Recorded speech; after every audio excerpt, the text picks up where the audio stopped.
COP19B നമ്മൾ discuss ചെയ്യുന്ന എന്താണെന്ന് വെച്ചാൽ COP19A നമ്മൾ കണ്ടു ഡോക്ടറോ നേഴ്സോ ന്യൂട്രീഷണൽ റിസ്ക് സ്ക്രീനിങ് നടത്തണം.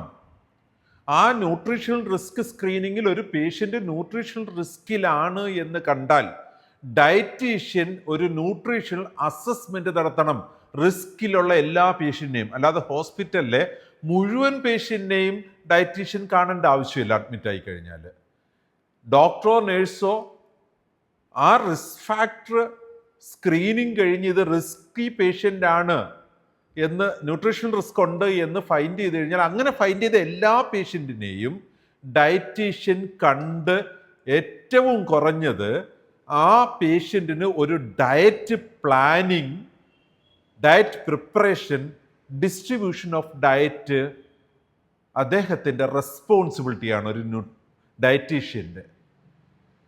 So COP19B nutritional assessment is done for a patient found at risk during nutritional screen.